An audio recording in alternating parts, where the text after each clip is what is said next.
तारीख के ऐलान के बाद सभी राज्यों में लगभग सारी पार्टियां तैयारियों में जुट गई हैं। जैसा कि आप सब जानते हैं कि पंजाब को छोड़कर बाकी 4 राज्यों में भाजपा काबिज है, लेकिन अगर हम बात करें बाकी 4 राज्यों की तो इस बार भाजपा के लिए जीत की राह इतनी आसान नहीं होगी।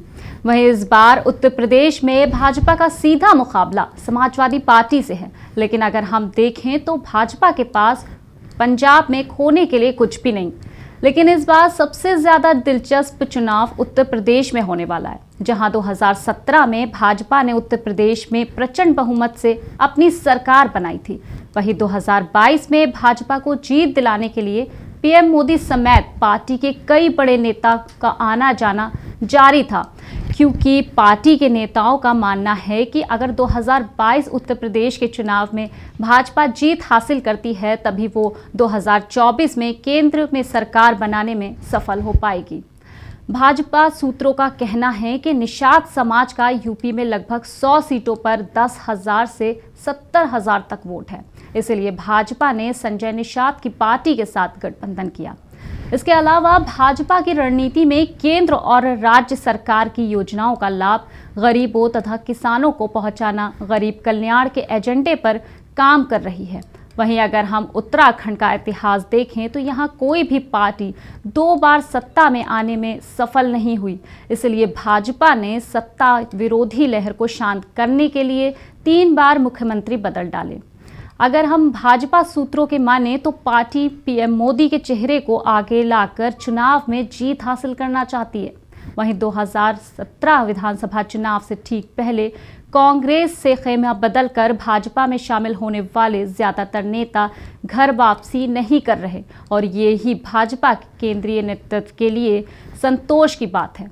भाजपा का मानना है कि कांग्रेस ने हरीश रावत को मुख्यमंत्री उम्मीदवार पेश नहीं किया, जिसका फायदा भाजपा को मिलेगा, और साथ ही भाजपा भी ऐसा मानती है कि इस बार चुनाव में आम आदमी पार्टी के मैदान में उतरने से भाजपा विरोधी वोटों का बंटवारा कर हो जाएगा और इसका सीधा फायदा बीजेपी को मिलेगा।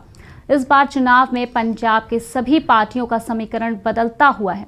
पंजाब में बीजेपी इस बार कैप्टन अमरिंदर सिंह गठबंधन में बीते दिन कृषि कानून वापसी लेने का ऐलान हुआ था, जिसके बाद भाजपा को लगने लगा था कि शायद अब दुनिया भर के किसानों की नाराजगी दूर हो जाए, लेकिन ऐसा नहीं हुआ। इसका नतीजा भी देखने को मिला। फिरोजपुर में पीएम मोदी सुरक्षा में हुई चूक सामने आई, जिससे साफ है कि पंजाब की जनता अभी भी नाखुश है। लेकिन भाजपा का मानना है कि राज्य में 65 सीटें हिंदुत्व बहुबल का है, जहां उनका गठबंधन अच्छा प्रदर्शन कर सकता है। वैसे भी भाजपा को लगता है कि किसान संगठनों के चुनाव में पंचकोड़ीय हो गया है। ऐसे में बीजेपी को लगने लगा है कि किसान संगठन चुनाव में कांग्रेस, आम आदमी पार्टी और अकाली दल के वोट बैंक में सेंध लगाएगा, तो इसका सीधा फायदा कहीं ना कहीं भाजपा को मिलेगा।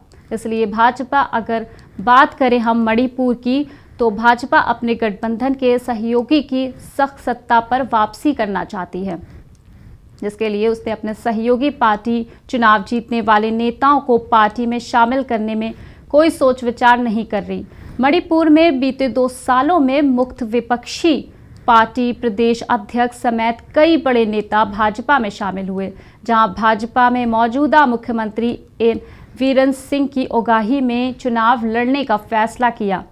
गोवा में भाजपा तीसरी बार सत्ता में आने के लिए संभव प्रयास कर रही है, जहां हालांकि भाजपा ये जानती है कि उसके पास कोई अहम चेहरा नहीं है जिसके नाम पर चुनाव जीता जा सके, इसलिए पार्टी मौजूदा प्रमोद सावंत सीएम को चेहरे के तौर पर पेश नहीं कर रही। यहां भी पीएम मोदी के चेहरे को आगे लाकर चुनाव लड़ा जा रहा है। गोवा में बीजेपी को उम्मीद है कि आम आदमी पार्टी और तृणमूल कांग्रेस के मैदान में आने से सत्ता विरोधी मतों के विभाजन का फायदा उन्हें जबरदस्त तरीके से मिलेगा। ये बात बीजेपी नेतृत्व को बहुत अच्छी तरह से मालूम है कि इस बार 5 राज्यों में विधानसभा चुनाव में पार्टी की स्थिति 2017 जैसी नहीं है, इसलिए पार्टी चारों राज्यों में सत्ता में फिर से काबिज होने के लिए पंजाब में उनके बिना सरकार ना बनाए, और इसके लिए वो साम दाम दंड भेद की रणनीति अपना रही है।